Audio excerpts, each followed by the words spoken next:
Um, just I just gave a quick little speech slash rundown. So yeah, like I was telling you, Z, what I'm gonna do is I'm going to basically do the role play on everywhere else first, just so you can see, just so you can Get a get the picture of the get a thing. picture of the get a vibe of how things are and everything, and then you can whenever I Right. come to you, you can just jump in and let us know where your character's at. All right. All right. So on the Excelsior, you guys are still a day and a half about a day and a half, 32 hours from the solar Dyson ring around the um, Terran sun. Um, and a Starfleet personnel transport has kind of as the Excelsior is at warp has pulled up alongside it at warp, and then both ships slow down to a halt or at full impulse. Probably they don't stop completely. Um, and Captain Bratham is on the transporter pad of the transport ship, ready to beam over to his new command, the USS Excelsior. Um, the the transporter beam materializes around him, and when he next is able to see, he. Give me one second.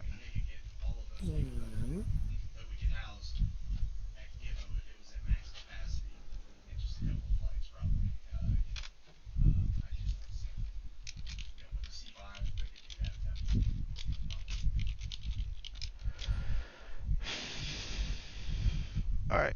So whenever the scene materializes around him, the next thing he sees is the inside of a Sovereign class transporter room. Waiting for him is an admiral that he has maybe met a couple of times, Admiral Stone, and the former commanding officer of the Excelsior, Captain Manning, who is a hologram. Um, and Admiral Stone steps forward with a kind of, you can tell without having to roll anything, it's a very forced smile. You're not really sure the situation around it, but you do know you were informed that some dire situations have occurred aboard your new command as of late. Um, but besides that, you're not really sure what has happened or what has transpired. You might have heard some rumors, but beyond that, yeah. Um, he extends his hand towards you and says, "Mr. Bratham, glad to get off of Jupiter Station for a while, eh?" Yes, Admiral. Thank you, and Captain. Thank you. Pleasure to see you all again. Um, Stone nods and takes his hand away and looks over and gestures to the Captain Manning. He says, "Captain Manning here. He will show you to your new bridge. I have some things to attend to. I apologize." And he kind of gives us a quick bow and heads off outside of the transporter room. And Captain Manning smiles and gestures towards the door and says, "After you, Captain." Bratham will smile as well and say, "Thank you," and he'll take the lead and walk out. And I guess we'll walk down the corridor. Yeah, you guys. I mean, it's a sovereign class vessel, and being the commanding officer of Jupiter Station, you know generally the layout of a ship. You know where you're headed. Um, I'm just looking for your token. There it is. You guys, he leads you towards the bridge and says, "Captain, I trust you have heard the situation that we're under at the moment." I don't think I've heard of a situation, but I could always use a refresher or enlightenment of new events. Would you mind going over it with me? Well, it seems more complicated than it actually is. But essentially, we had an assassination attempt on either this vessel or in transit between Earth space dock and this vessel in the airlocks area. That is if Mr. Weber, your first officer, is innocent of the charges. But at the moment, he is in stasis, as well as the ambassador, who the attempt was initially on. Both Commander Weber and the ambassador were taken by the Charvanek, as the Romulans and the security unit that is investigating are more likely to be able to obtain the antidote to the poison before we are. Besides, we're heading to a diplomatic conference anyway, um, so we're not going to be able to offer up any kind of antidote or in-depth investigation of what's occurred. Um, do you have any questions, perhaps about the ship or anything else? With assassination attempt, you say, do they have a motivation, or they just caught everybody off guard? Well, that's the thing. It this species that this attempt was on. This was our second contact with them. We never. Oh, Commander Weber was the only official representation that Starfleet had with this species several years ago. So we have no idea why anyone would want to kill the ambassador, unless, as suspected, there was something that maybe the ambassador was going to tell Commander Weber. After all, Commander Weber seemed to be the only person the ambassador trusted. But again, that's a lot of speculation and rumor. I am a hologram, and I try not to deal with rumor and guesses. I understand that, and it's a very serious charge to build on rumors. So yeah, we want to find out the facts of the situation before we start to speculate, of course.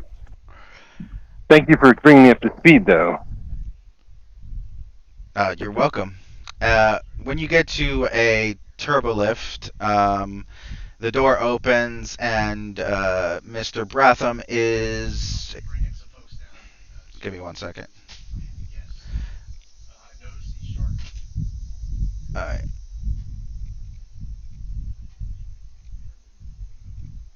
I might actually, because right now I have my computer in an office, like a common area of the house. I might just move it into my room because this is ridiculous. I get interrupted like every 10 minutes. All right. Looking for a. Ah, there it is.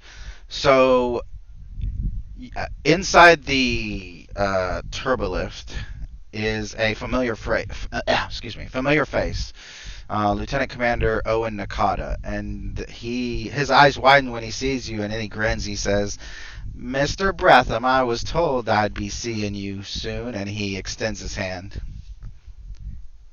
Oh, the pleasure's all mine, and he extends his hand. You do remember who Yeah, Nakata is, right? I remember, yes, but I'll have to look at my notes again. I'm sorry, it's been a few. Forgive me, I don't mean to No, break the that's fine. I form. mean, I'm sorry. I mean, you have to. Yeah, I mean, you gotta go to your notes, otherwise it's kind of pointless. But Yeah, um, yeah. so yeah, basically the guy that you were responsible for injuring, and then Yes. the engineer. Yeah, so he says, "Yeah, man, I'm gonna be your chief engineer." Apparently, it was some hologram named Finn, but we shipped that thing off to another ship to deal with. He looks over to Captain Manning. And, oh, no offense, sir. And he says, "None taken." Well, I know Um, we're in good hands then, and I mean, if he's gonna be the engineer. he kind of grins and pats you on the back. He says, "Well, we're going to be in good hands since you're the captain now." No, again, he turns to the Captain Manning. No offense, Captain Manning just shakes his head and grins. Says, "None taken, Lieutenant Commander." And you guys get off the turbolift and end up on the bridge. It's mostly empty, as basically you're an autopilot. Um, there are a couple of NPC or a couple of junior officers on the bridge, kind of walking between consoles and checking things. It is probably 2100 hours, so 9 p.m. So you're not going to really have a whole lot of staff on the bridge at this point. But Nakata is kind of standing next to you as you enter. Manning walks over to the XO chair and just kind of stands behind it and kind of grins at you and says, "So, what do you think so far?" It's a lot more in depth than running a station. It's when is our ETA to the sphere we're heading toward? Oh, about 32 hours now, says Captain Manning. Ah, it sounds like we're all in good hands and running. Then, yeah, thank you for showing me the bridge and thank you for showing me around. Absolutely, says Captain Manning, and then he says, "Well, unlike most captains, I don't have to take a long, laborious ceremonial walk off of a shuttle bay to dismiss myself. I stand relieved, Captain Bratham," and then he just disappears into nothingness. Well, that's a little less formal than I'm used to, but that works just as well. Uh, your chief engineer kind of chuckles and walks over to the console in the back and give me an insight command roll, or I'll allow security too. Insight command or insight security. Not going to tell you the difficulty because it might spoil it. But do y'all remember how much momentum y'all had last game by any chance? I think it You was may have to. 5.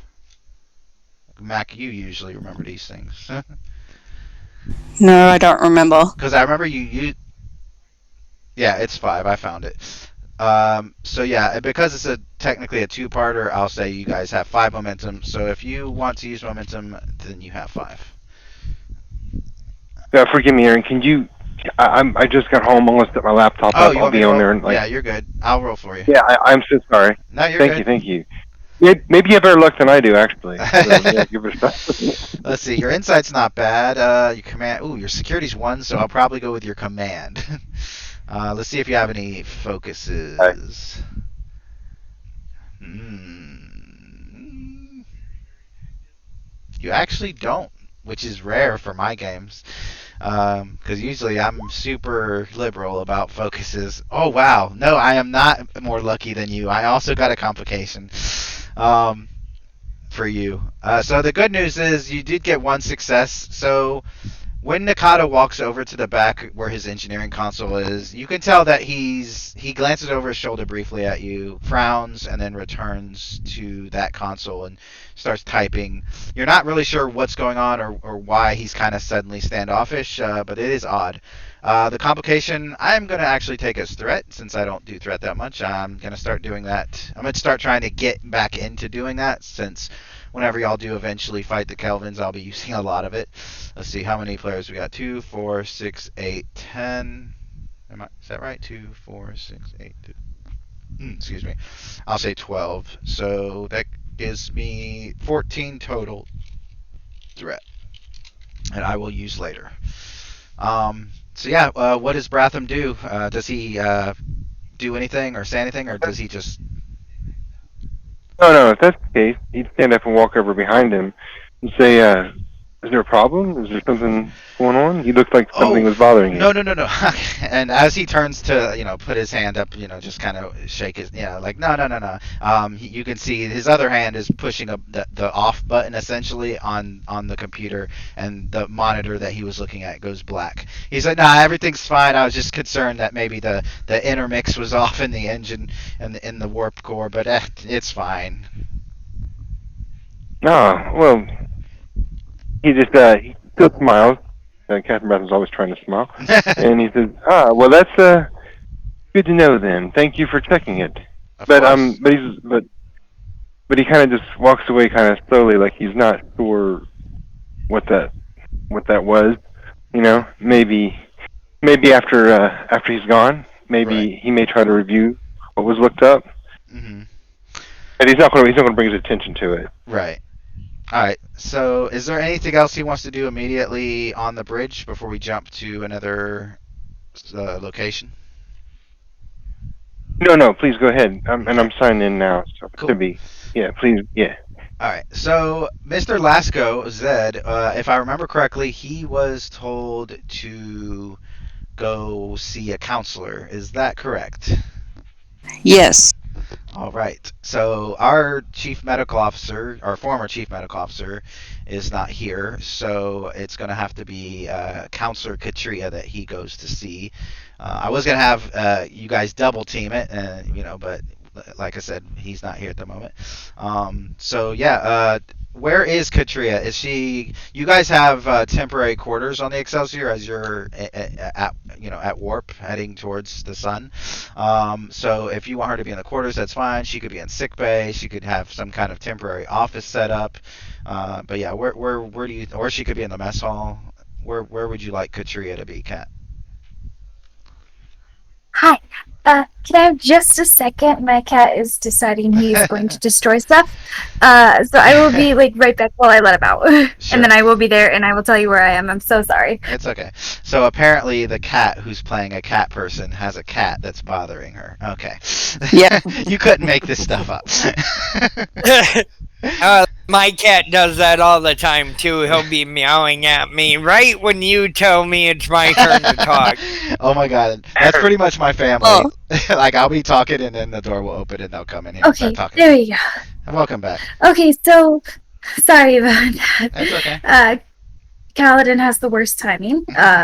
So Katria is probably sitting in her quarters trying to get used to it. Okay. So that's where you'll find her. All right. Last Kind go. of setting up books and stuff. Gotcha.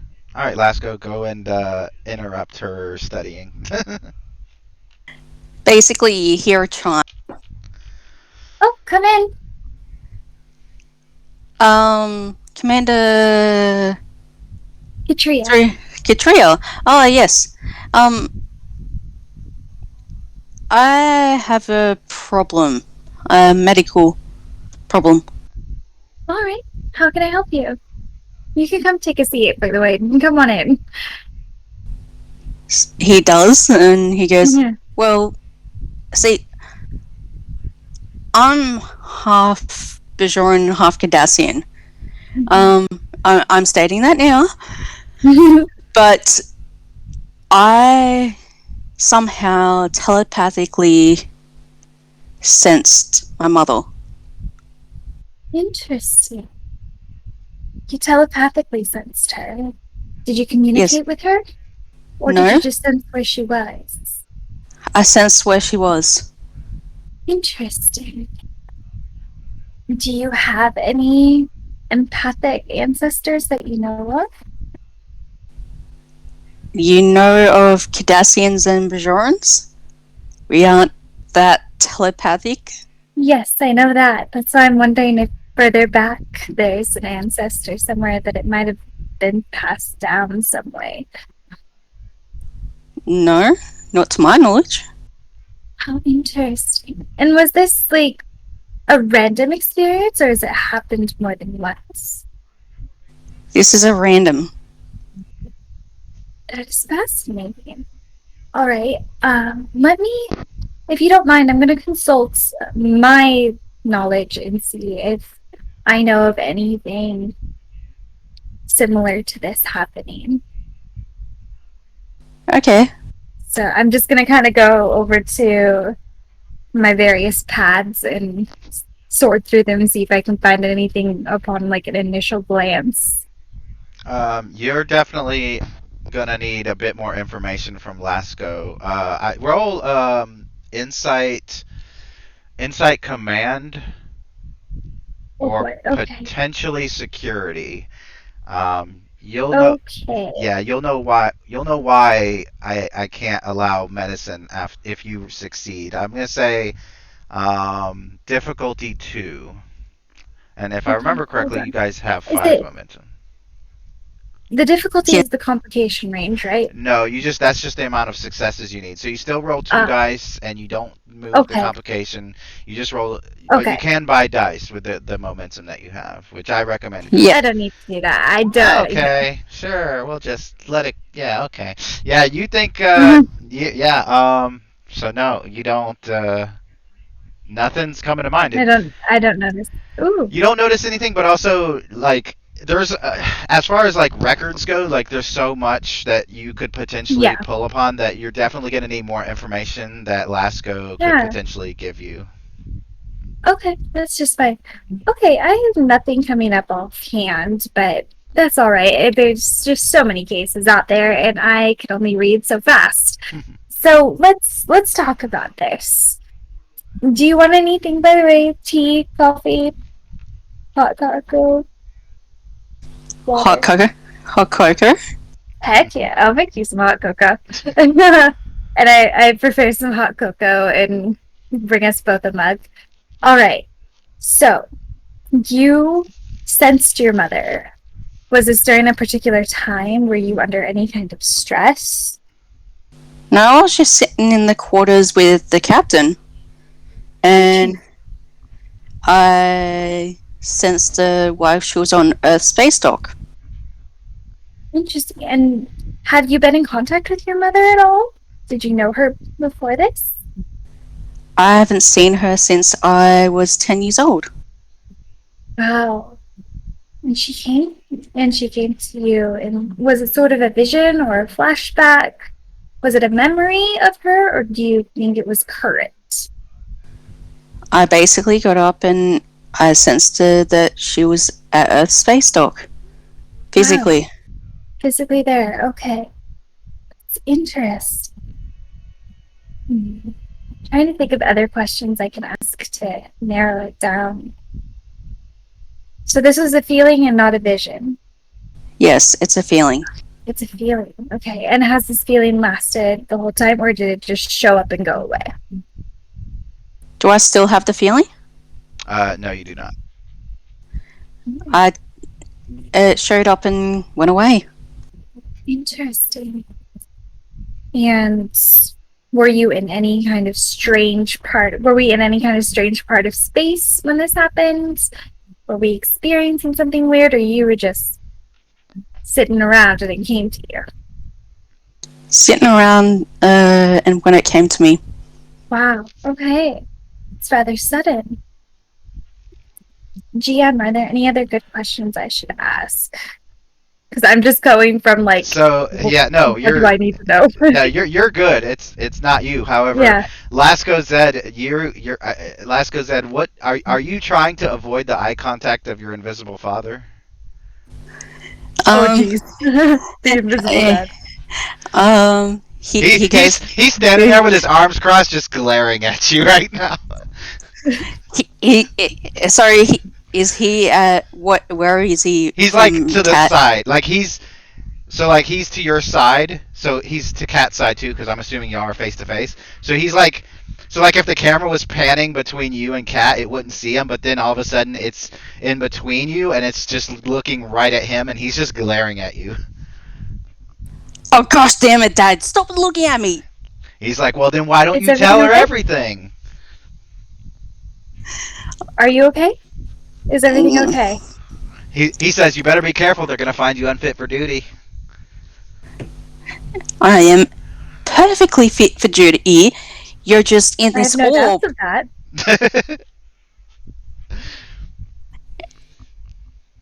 Are you all right? You're in this orb in this eye, Dad. He says, well, the only way anything like, happened, the only way you could feel somebody else, I mean, more than likely it's got something to do with the orb. Right? He is kind of scanning this space. Yeah, if you're using a tricorder, roll reason medicine difficulty 2. That's you should have a better luck with medicine. Oh, I have way better luck with medicine. Just trust me, you'll find it. Alright, so yeah, you're good. Yeah. Basically, you're detecting a small particulate in Lasco Zed's, in like deep into his eye socket and kind of connected to his what's the thing called that holds your eyeball in? What is it? Don't ask me. Who's a medical person I'm here? a history teacher. But yeah, the little, I don't want to call it like a cord, but it's you see it in the movie. Yeah. The vein. The optic nerve. The nerves, yeah. The nerve. Yeah. Jeez, whatever nerve it was. Yeah. Well, the nerves have a technical name, but yeah. Yeah, whatever Right. it is. I can look it up. Hold on one sec. I'm right. gonna do this right now because That's fine. I need to know, and it's gonna Yeah, bug me if I don't. I know. So yeah, basically that is what you're Personally, me. detecting. Don't look at pictures. I'm sure. I'm sure that will terrify anyone. But yeah, no, No, yeah. You the do the. medical diagrams aren't that bad. Oh, It's okay. the Yeah, optic medical nerve. diagrams aren't bad. It's when they show you surgery pictures. Yeah, Yeah. it's the optic nerve. That's what's connecting All right, the the optic eye to nerve. the Yeah, rest so of so everything. so it's connected to the optic nerve. Y'all continue to roleplay. Mhm. I have to take a break for 10 minutes. Family stuff. I'll be right back. He continues yelling at his dad, "You're connected to this thing," and he's pointing to his eye. Oh, ooh. Hold on. I just. This is all happening very fast for me. Lasco, are you all right? Uh, uh, uh it's my dad. He's always gonna be a bugging sensation. Because Yeah. there's an orb right there in the eye. There's something in your eye. Yeah, I noticed upon scanning you. Is that something that was implanted in you? Have you always had this? I got it a few years back. Okay. When I was doing It's it, just connecting you with your dad. Is your dad still alive? he disappeared to the prophets. Ah, so he's taken by the prophets. And now he's here with you in your brain, sort of.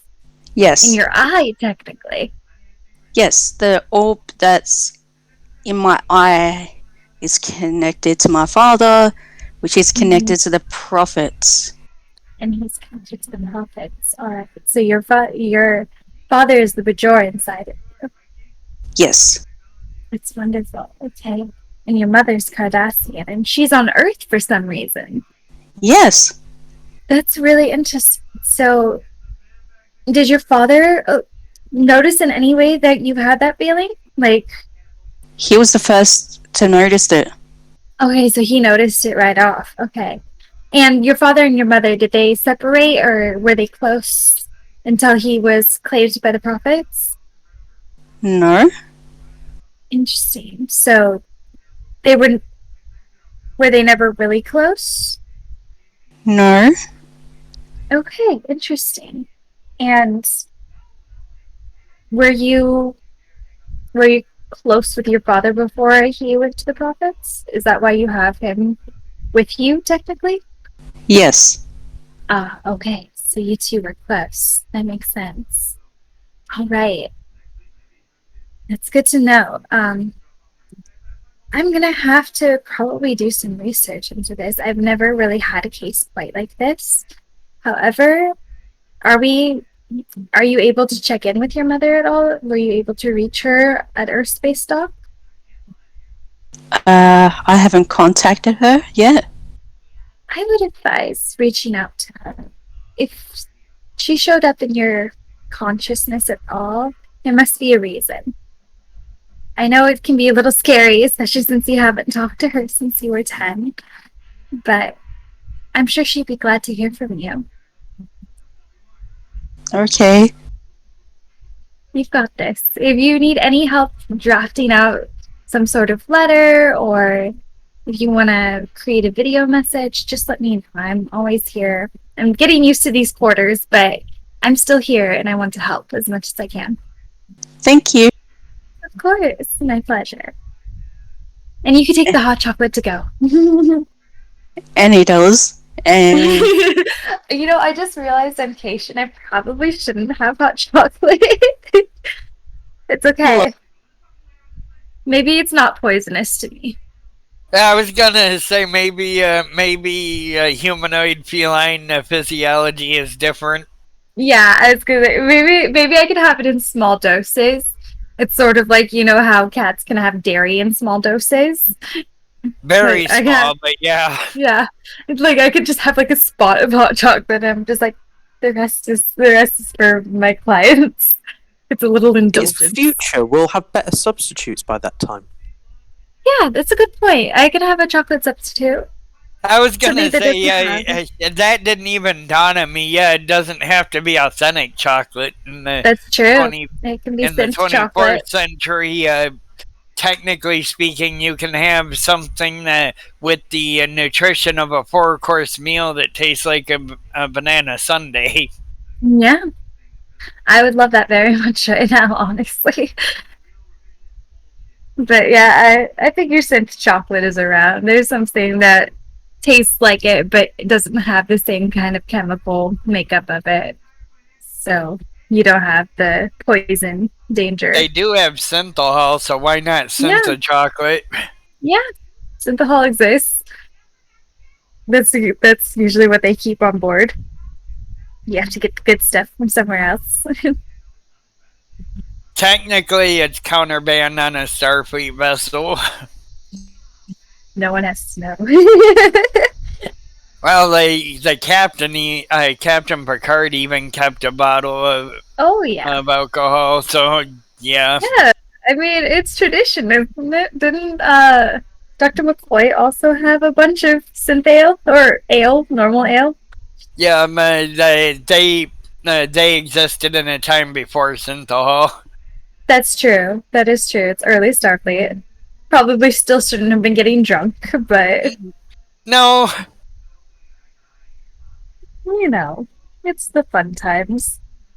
Honestly, I'm surprised Enterprise doesn't have more drinking in it, given that like Starfleet is barely a thing and the Prime I know, Directive right? doesn't exist. I'm just like, why isn't Reed getting drunk every night? He's so stressed out.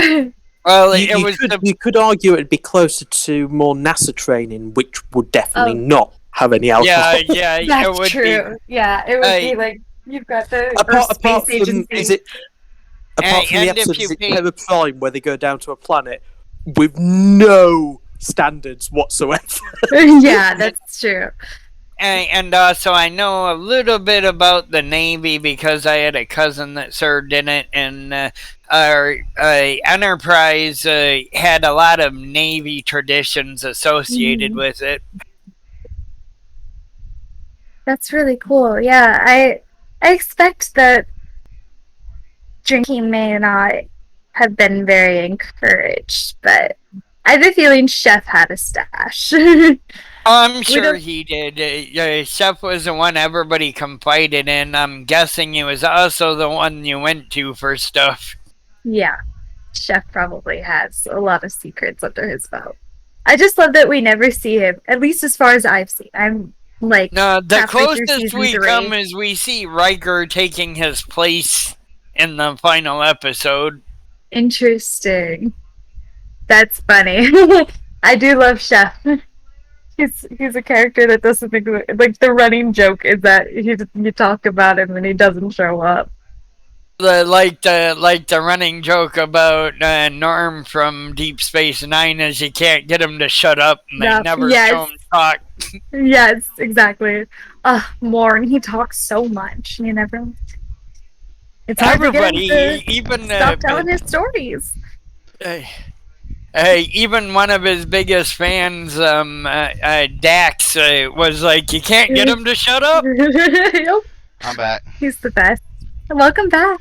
All right. Yep. So we've gotten to the resolution of uh, Lasco is going to contact his mother Yeah. and reach out to her. Lasco, are you gonna do that via subspace, or are you gonna try to meet her after the meeting that you guys are supposed to be attending? He's gonna try and subspace chat with her. Okay. We'll come back to that. Just because, let me write a note. Lasco contact. Just because. Excuse me. Lasco contact mother. This is the first time in a while he's been able to even know where she is. So it's probably gonna That's be a why long. I figured reach out. It's probably important. Yeah, and it's probably going to be a bit of a conversation, so we'll save that for next another scene. But until then, let us jump to Earth Space Dock, where most of the players are at this point.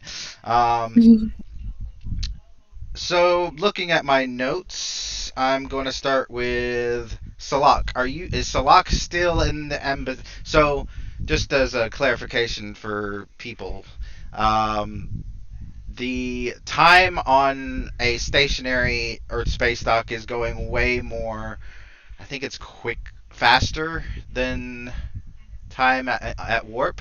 So for you guys, it would be about 20 hours. So where is Salak at this point? Is he? You guys have been given temporary quarters, so if you're in your quarters, that's fine. But if he's still talking with his dad at the embassy, that's fine too. But yeah, where is Salak? Or he could be anywhere else on Earth space Probably dock. in the embassy hiding from the press. Oh yeah, that's right. He has a press alert on him. Not just the press and journalists, but also literally every young and up and coming scientist and diplomat that ever wanted to publish a paper is trying to find him. Now, yeah, so I would assume at this point they probably have figured out where his quarters are, so that's probably not a safe place.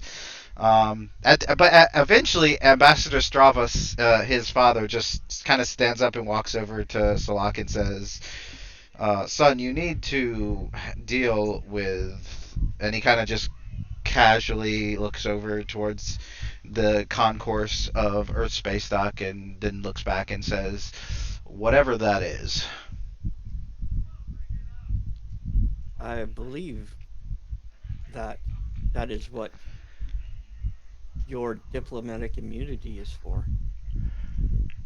Diplomatic immunity is great for crimes, but not so much for curiosity as what they are displaying. Yes, I am aware that it is great for crimes, but it prevents people from casually strolling into embassies. True, however, the press still have access to embassies. They just need to go through all the paperwork and everything for it. But either way, you should there's probably some other reason for their attention, I would imagine. I did hear that you were being suggested for nomination of the Nobel Peace Prize. That could be one reason. Um, there could be a number of reasons, and you could tell he actually, you know what? Make an insight command roll. Let's see if you can tell. Actually, insight command. This might. And I can't use any focus. Hmm. Unless you have something involving diplomacy. No, all I have is linguistics. No, yeah, that wouldn't really. It's the closest I have to Yeah. diplomacy. Yeah. No. Figure that. The one guy signing all these treaties has no diplomacy. Right. Figure that one out. Okay, so Two successes. you got the two successes you need. It's not going to tell you every little tiny bit of information, but you do know. Salak can tell that he is just a tiny bit jealous of the fact that you have signed 3 peace treaties in the last 2 or 3 years, and he has signed 1. The question is, do you do or say anything about it, or do you just kind of let it ride? Don't worry, Father. I'm sure Mother's happy that we signed a treaty together. He just kind of raises his head, and you think that if he were not Vulcan, he would give you a slight smile, but he does not. He just raises his brow slightly and kind of nods once to you and says, "Indeed," and then turns and heads back to his desk. Um, have you heard from Mother? What is she up to? Out of character, that's a good question because I haven't looked at that for a while. Whatever she was doing before all of this. She's in Starfleet intelligence. Right. Okay. So Lord only knows. Yeah. Well, actually, I needed somebody for that, so I'll actually use her for that. He looks up and says, "She is one of the VIPs leading Squadron Elite, which you will be assigned to." Oh, hooray! He kind of gives you a I believe strange. that is. Is Salak saying that sarcastically? No, I'm trying to better fit in with those um, human companions of mine, and I figured that an appropriate display of emotion would be sufficient. He says, I do believe your mother will be appreciative to see you at the earliest convenience. It really is unfortunate that you missed your ship out.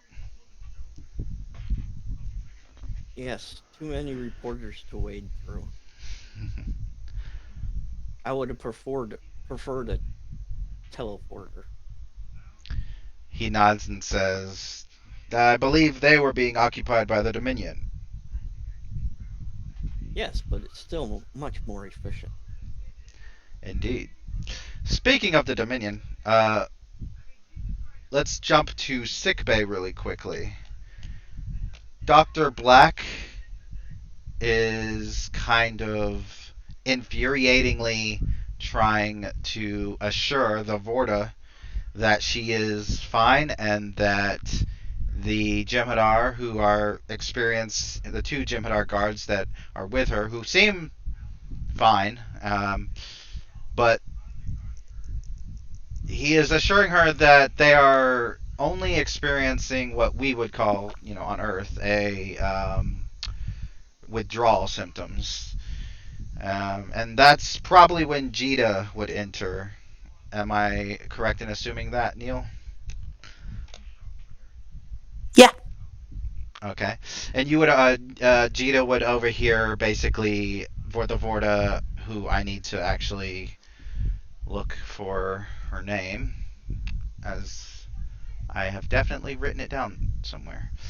Um, or not written it down, but, you know. No, wrong one. There it is. The Vorta's name is Luzas. Um, but yeah, she basically says, but why they have been off the Ketracel white drug for years. Why is it now? Why are they experiencing this withdrawal symptom now? And then as Jita enters, Dr. Black, just rolls his eyes at her and turns to look at Jita as she enters and says, my favorite Orion freighter captain, who happens to be stuck here with the rest of us. Please save me from Dominion politics.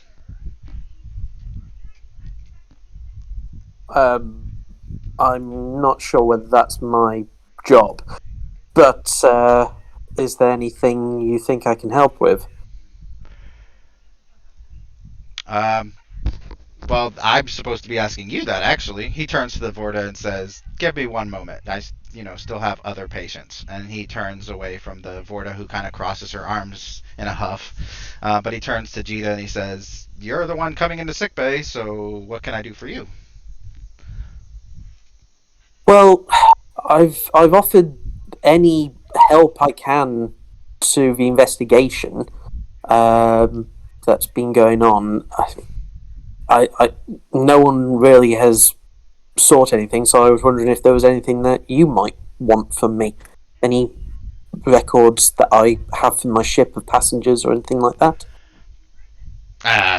Unfortunately, as the security team has made very much apparent to us mere Starfleet officers, the Alliance Intelligence Agency has the monopoly on the investigation. And if you have already given them your information and your data, then I assume they're doing whatever it is that security officers do with it. Okay. Well, just and sort of she's going to sort of whisper, but also try and not make it look like she's talking about what he's just been chatting to Revolter about.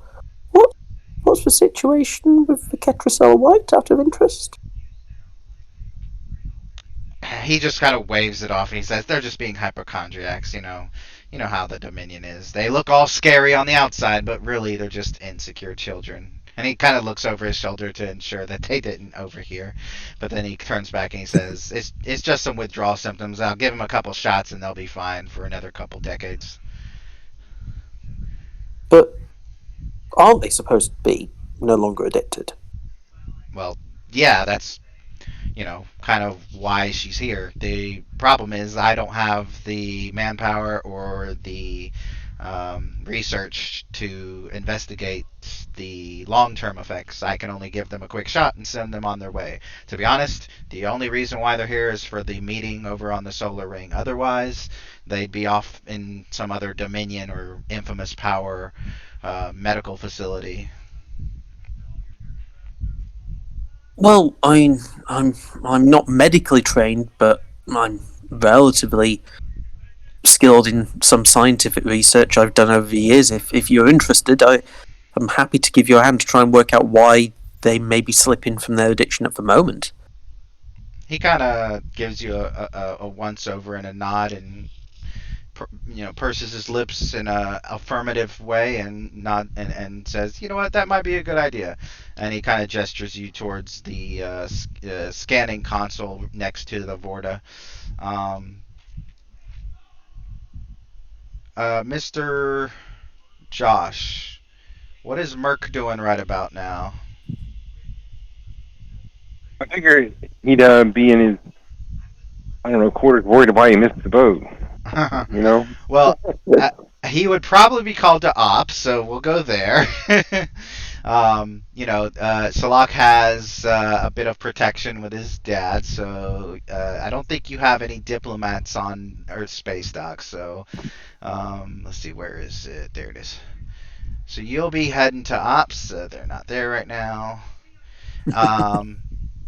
I thought I'd just run really fast, that's all.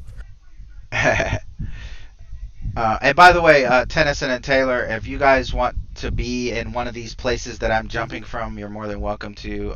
But I just figured I'd get to them before getting to you, just because I know it'll take you guys longer to do whatever it is you guys are gonna do. But yeah, so let's see, Merc, where is your character sheet? There it is. All right. So yeah, you're basically standing in front of Admiral Canvar, the chief of operations of the base, and Lieutenant Commander Ikal Greya, who's the Bajoran security chief. And you're not. I mean, you've been on the base for several hours, so they've long since discovered, that you missed the boat on that. They've already taken preliminary, what's the word I'm looking for? They basically already asked you and told you to give a report as to what happened, and you've done all that. Basically, you've done all the boring stuff, but now they're calling you, and I cannot find Admiral Canvar's face for the life of me. Maybe I don't have it. But they're basically calling you before the firing, I was going to say the firing squad, Admiral Canvar's office, to basically give a in-person account as to the reasoning behind your staying behind. So yeah, they are not. You've just walked up. You're standing before them, and they. Canvar's back is to you, kind of looking at a view screen of a star chart or something random. And Ikal Greya, the chief of security, is she's got her arms folded as she's looking at you as you come in. And she kind of snaps to attention all of a sudden and says, Lieutenant Merc, I assume. He says, yes, reporting his order. He came around nervously. I bet. So, give me an insight command or insight security roll. I would say difficulty 1, not too difficult. I think y'all are still at 5 momentum. This is, yeah. I was gonna say this is the only group that doesn't roll as much, or don't use as much momentum as they should. But I don't. I'm not in that many groups, so it's not hard to. All right. So the good news is you can easily tell that Canvar is really unconcerned about all of this, and that Ikal is actually the one who kind of enforced the protocol of bringing you in and questioning you directly, as you are the chief engineer of the Enterprise. So she kind of gives you a glare and says, "Besides, I forgot. I would like to know the reason of your um, negligence to show up at the correct airlock at the correct time, Lieutenant." I was, and he kind of looks around and he says, "Well, it was during all the commotion, sir. During when the computer system failed here, and at the time, I wasn't. It was just a lot of commotion going on, and I wasn't able to make it support."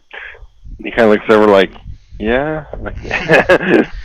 So she kind of glances down at a pad that suddenly she picks up off the table, the desk, Admiral Canvar's desk, and she looks at it and says, "So it's not because you were wandering around in the power distribution center being awed by all of our EPS conduits." That may have had a hand in it. I may have possibly got wrapped up in it a little too much. But then the commotion occurred, and at that point, I was unable to make it on time. Finally, Admiral Canvar speaks. He turns around and he says, "Mr. Merck, you are an excellent officer. You were, it seems, only a cadet just a few years ago, but you are now a lieutenant, and due to the nature of our issue," that he kind of gestures around, and he says, "Due to the nature of our issue that we are undergoing, I am going to overlook this small infraction." And you could tell Aikal is about to protest, but he kind of gives her a glare and raises his falcon brow at her, but she kind of, backs down. And he says, "After all, there was a discrepancy in our update from Earth, and it did mess with our records. So it is not just on you; it is on everyone, apparently, but also on nobody, as nobody could have predicted that a mere software update would have caused a records malfunction." He says, "You are dismissed, Merc." I thank you, sir. Thank you for your understanding, and it won't happen again. And he kind of walks backwards Okay. and exits himself out, throws himself out. All right. Mac, is Tennyson in ops? Yes. What about Taylor? I'll say Kadek is with Tennyson then. What about Taylor? Is he in ops with Tennyson and Kadek? Yeah, he'd probably be there too. All right. So I'll say, since you guys are in ops, you guys are just scouring through all the data, all the sensor logs. It's going to be a collective roll, but you don't have to roll. The only person who's going to do an assist roll is going to be Kadek, because he's an NPC.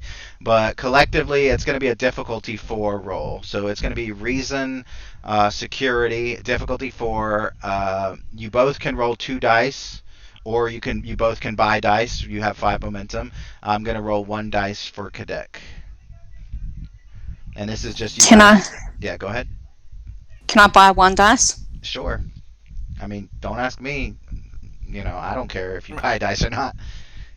Yeah, I'm buying a dice. All right.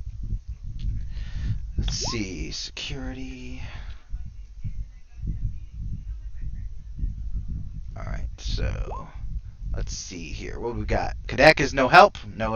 No shock there. He is Klingon. Oh wow. So you got 2. And you got 3. Difficulty is 4. So it's not really a surprise, as the update really did. The update didn't have a. You can tell that the update didn't have a virus. It wasn't sabotage. It's just a really big packet of data coming from Earth into space. It, like, sometimes these things happen. You guys can tell that it was not, that it was nothing intentional. But otherwise, as far as like the CCTV footage and the scans and all that, and even the stuff that you guys got from Jita, from her freighter logs and everything, you're not able to bring anything up or discover anything besides, narrowing it down to those 5 people that you've already kind of figured out that it's one of those 5. So do you guys do anything else? I will say you guys can, if you would like, pick one of those five to interrogate next, and then we'll move from there. Or you can do something completely different. It's up to y'all. We'll probably do interrogations. Let me look at the list. Okay. Um, while you're looking at the list, go ahead after you're done. Just let me know which one you want to interrogate. We're gonna jump to your new doctor, Lieutenant Commander. Scroll, scroll, scroll. Rosa Tall. Is that how I pronounce it? Tall or is it Tal? Tal is fine. All right. So where is Tall? Is she meandered off of the transport ship, or is she still there? She's probably went to like the medical office Okay, or the so hospital or whatever. the It is. infirmary. Gotcha. All right. So you, as you enter, you do find an Orion female kind of discussing things with a Vorta female and the chief medical officer, who's a human. Um, so yeah, at that point, as you enter, Dr. Black continues to try to inform the Vorta Luzas. I am telling you, this is normal. There's nothing wrong with the Jem'Hadar. Oh. Hmm. And then he turns and sees you as you enter, and he says, "I don't think I've had the pleasure." And he extends his hand uncharacteristically towards Lieutenant Commander Zal or Tal. Uh, I look at him and then I keep looking around the whole infirmary, just checking it out. Seeing what kind of biobets they have, what kind of equipment. All right. As you do this, he lowers his hand kind of dejectedly. The one thing that you would probably notice, as Jita as well, is that there are two individuals who are behind stasis fields. This one, the Jason Momoa guy, is kind of rampaging back and forth inside, screaming something about how he would just love to dance on a flower bed made of posies. And the other guy, the Daniel Craig, is kind of just slumped on the bio bed, like in a fetal position, like just kind of like whispering things that don't make any sense. It seems as though their minds are not exactly doing very well. So yeah. What was the captain's? Sorry, the lead's name. So the lead doctor. What was his name again? Dr. Black. Oh yeah. All right. So I look at Dr. Black and I say, "My apologies, doctor. Where are my manners?" And I basically try and shake his hand. Lieutenant Commander. He shakes your hand and nods, but you could tell he's just the damage is already done. But he puts on a brave fake smile and then looks between Tal and Jita and Lusas. And he says, "You've just caught me talking to our Vorta friend here about how sometimes when you genetically modify creatures for war, their anatomy and biology does not react as you might expect in the future. It doesn't seem as though she understands these things." And of course, she kind of folds her hands or her arms over her chest and just glares at him and she says, "I do understand these things. However, I am a diplomat, not a scientist. I just want a solution."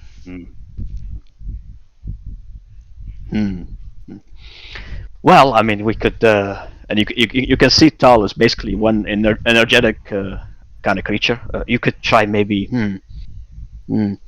how about a tissue mitigator? No, no, no. How about just a medical scanner first? Scanner, maybe, for science. No? Anyone? No? I look around awkward. Dr. Black kind of sighs and he says, "We've done all the scans. It's not a matter of figuring out the information. It's more of a matter of this facility is not meant to deal with the sheer that specific problem that she is bringing up. We don't carry catcher cell white. We don't carry things besides the immediate withdrawal alleviation. We don't carry anything Unless you wanted us to kind of genetically alter these Jem'Hadar, there's nothing we can really do. It's in their genetics. They're only the only reason why they're no longer addicted is because they were forced not to um, partake in Ketracel White while having small genetic alterations over a long period of time. Um, but as I've continued to tell the Vorta here, if you mess with genetics, no matter how long you take doing it, it's going to have negative effects eventually, and this is the eventually part. And I look at the water and I say, there is a reason why the Federation has outlawed genetics, my friend.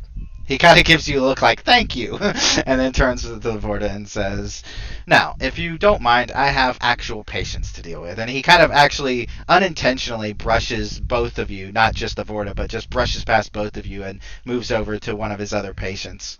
And you could tell... I'll follow and okay. observe. Yeah, you could tell it's unintentional. He just wants to get away from the Vorta. Something I just wonder, and I don't know, and I apologise saying to the Vorta, has there been consideration of maybe cybernetic implants to handle the addiction? It doesn't actually have to feed Ketracel White, but maybe stimulate the receptors that think it is receiving it.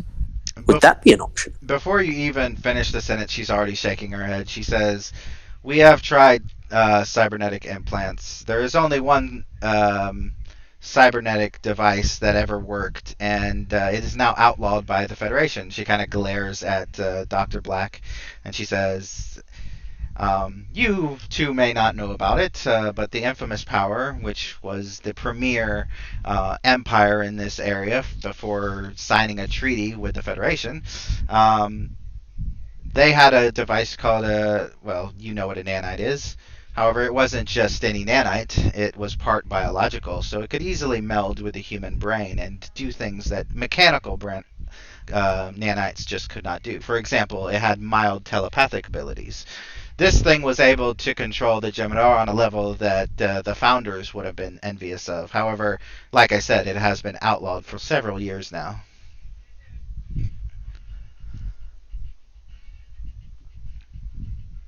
Can I do a roll politics-wise? Because because obviously I've got cybernetic implants as well and stuff. I'm just wondering if, because I probably know this by travelling through Federation space a fair bit, the politics of what this law might entail, as in, is it that it cannot be operated in Federation space, or what? Could I do a roll just to see if I might know about that? So that's going to be, I'll say, insight or reason. And since almost every discipline is involved in this, you could pretty much roll any discipline except for, I think, con. Con doesn't really have anything to do with con, but there's a command element. The only thing it could be con would be a chain of command thing, but at the same time, that's command. It makes much sense to be something else. Well, that would be command. Cons, like, I mean, nanites, yes. Actually, you know what? In a certain sense, because nanites are controlled almost as like drones are nowadays, you could potentially, or at least these versions are.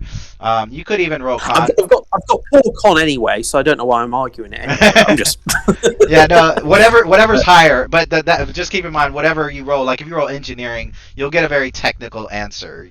Yeah, and you'll have to spend momentum. I'm rolling command because I'm thinking my thought process is the political fallout or negotiation over it, basically, and such. All right. Yeah, you have 3 momentum if you want us by. Oh, there you go. So the only thing your character would know with one success is kind of the basics that most people know. So it's up to you, Jita, to kind of infer what she will from it. Was when the infamous Armada Dominion, or the infamous domain, whatever you want to call it, showed up. There was all of their soldiers and slaves had little nanites in their brains that basically it didn't physically control them. It basically was like do this or die, and it could literally just turn off someone's brain, and they would just be brain dead until they basically died in the Yeah. other ways. It was part biological, it was part mechanical, and it was very difficult to detect. Like if I would assign a difficulty to detect it, it would be like 6 or 7. Like it was off the scale Yeah. difficult to detect. I mean, it's a nanite, but it also was able to kind of blend in with the brain, and basically, instead of just outright, when Salak signed the treaty, instead of just outright saying destroy or get rid of all nanites, basically the Federation and the Alliance are able to understand how to use the nanites and detect the nanites. So by extension, there's no law saying that the nanites have to be completely destroyed or gotten rid of. There's only a law in the treaty saying they can't be used in non-infamous power individuals, and they have to be able to be detected easily by the Federation and other allied powers. So what she's saying is more or less true, but there is certain nuances that she Yeah. may be overlooking. Yeah. I'm sort of gonna sort of say, well, the technology that you speak of, I think I know of it. If that's genuinely potentially the best thing, I can't really say that there's much that in Federation space you can do. Not that I'm advocating going anywhere else, obviously, but obviously you don't really have that time. Could you try petitioning anyone in the Federation for a supervised support with it, if this is the case? After all, at the end of the day, surely Jem'Hadar losing control is something of a medical emergency, potentially. Roll. I'm not even gonna make you roll. So she gets, because you've already rolled Insight Command, but she gets kind of, for a Vorta, this is rare, but she looks very ashamed when you say that. And she kind of looks down and looks to the side and then looks back up proudly and says, "There is no threat. They are euthanized when this is detected." Can I do? I want to do a presence, and yeah, I'll do a presence and command roll. I'm going to try. I'm basically going to try and appeal to her because obviously she's in charge of them and stuff. Well, you get the. Well, I'll just tell you for free. Like, she's not going to try to kill her own guards. It's the the overall government, the Dominion's policy It's the rulings. is when they're detected, just immediately eliminate them because they don't want them to be a threat. Yeah, but I'm going to try and persuade her of something. That's what I'm going to try and do. What I'm going to say. Totally understand if I don't get it. So I'll say what it is, and then I'll roll, and obviously we'll find out. Yeah. I obviously don't have your level of responsibility. I've got responsibility for anyone that I employ in my crew, any businesses that I've worked in over the years. But I assume, and I apologise if I am wrong, you do not want to see this happen to your people. Would it not make as much sense to try and petition and make sure that that does not have to happen? I mean, as an outsider, maybe if I lend a voice to the call, that might put a bit of pressure on whichever Federation representatives there might be. Why would they want to embarrass themselves in front of an Orion trader who travels the galaxy in and out of Federation territory? And maybe, I don't know, it wouldn't look good, especially considering what they have done to many of my people. What do you say? She nods and says, "That was actually on the billet for the diplomatic conference that I was supposed to attend in a couple of days. However, I don't know if I can make it in time, as I have been held up here by the doctor." And she gives him a glare. And she says, "But never mind. Regardless of what happens in the near future," and she kind of gives you a pointed look when she says that. She says, "Whatever happens in the near future, I do believe that the Alliance will be and she kind of thinks for a second and continues, and she says, "The Enduring Alliance will eventually have the strength and power that it needs to go up against the Kelvins." And she's trying not to. You could tell that she's trying to be careful what she says because of the Jem'Hadar. She doesn't want them to get the wrong idea about her, but she's trying to imply. Actually, make another insight, command, or security roll. Difficulty 1. Yeah. It's not hard, but I don't want to just give it to you.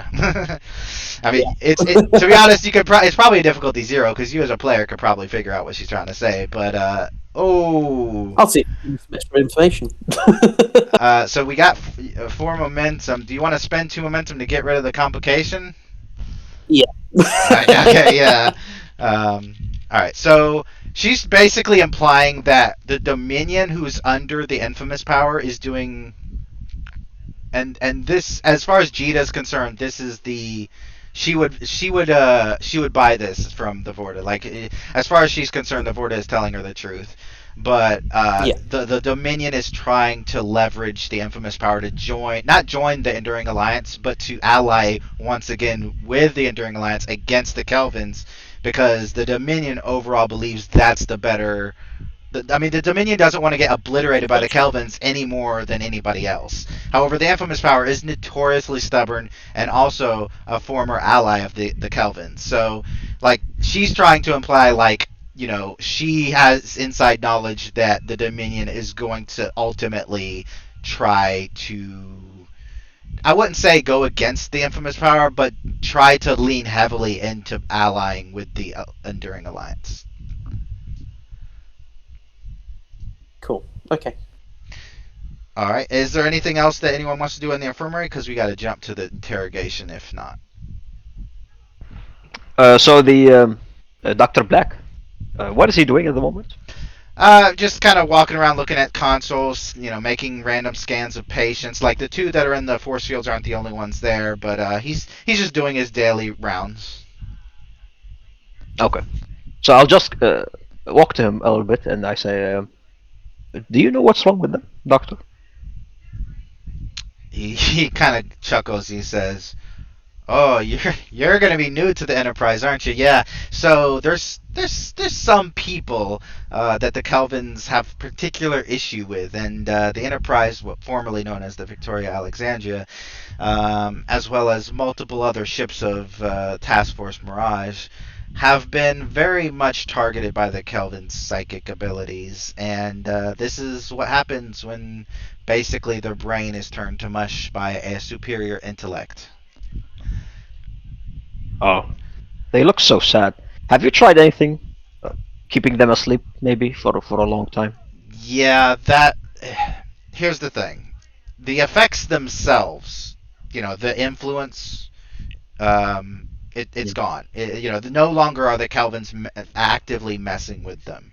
However, they were able to show them images and nightmares, and permanently break their minds.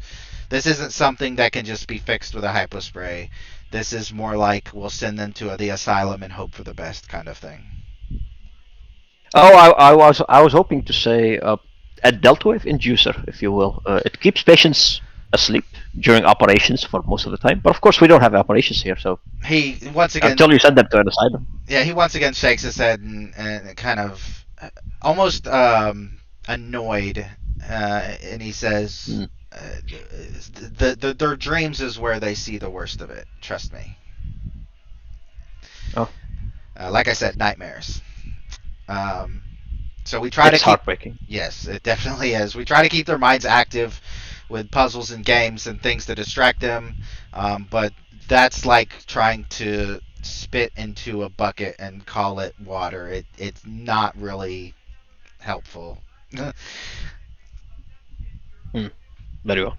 Thank you for the information, Doctor. Of course. And I start leaving. And by the way, before you go, the Enterprise will have all of the records and all of the information you'll need to treat people when, and he makes sure he emphasizes when, the Kelvins attack you again.